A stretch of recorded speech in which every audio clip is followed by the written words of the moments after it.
summer job at the new and improved Freddy Fazbear's Pizza. I'm here to talk you through some of the things you can expect to see during your first week here and to help you get started down this new and exciting career path. Now, I want you to forget anything you may have heard about the old location. Some people still have a somewhat negative impression of the company.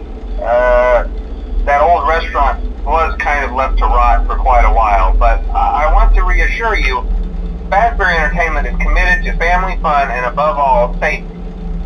They've spent a small fortune on these new animatronics. Facial recognition, advanced mobility, they even let them walk around during the day. Isn't that neat? But most importantly, they're all tied into some kind of criminal database so they can detect a predator a mile away. Heck, we should be paying them to guard you. Now that being said, no new system is without its kinks. You're only the second guard to work at that location. The first guy finished his week but complained about conditions. We switched him over to the day shift. So, hey, lucky you, right?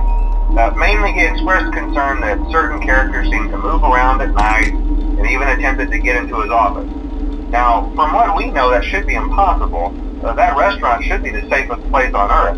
So while our engineers don't really have an explanation for this, the working theory is that the robots were never given a proper night mode. So when it gets quiet, they think they're in the wrong room. So then they go try to find where the people are, and in this case, that's your office. So our temporary solution is this.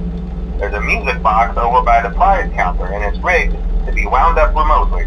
So just every once in a while, switch over to the prize counter video feed and wind it up for a few seconds. It doesn't seem to affect all of the animatronics, but it does affect one of them. And as for the rest of them, we have an even easier solution. You see, there may be a minor glitch in the system, something about the robot seeing you as an endoskeleton without its costume on and wanting to stuff you into a suit. So hey, we've given you an empty Freddy Fazbear head. Problem solved. You can put it on any time and leave it on for as long as you want. Eventually anything that wandered in will wander back out. Something else worth mentioning is kind of the quirky modern design of the building. You may have noticed there are no doors for you to close. But hey, you have a light, and even though your flashlight can run out of power, the building cannot. So don't worry about the place going dark. Well, I think that's it. You should be golden. Check the lights, put on the Freddy head if you need to, keep the music box wound up, piece of cake. Have a good night, and I'll talk to you tomorrow.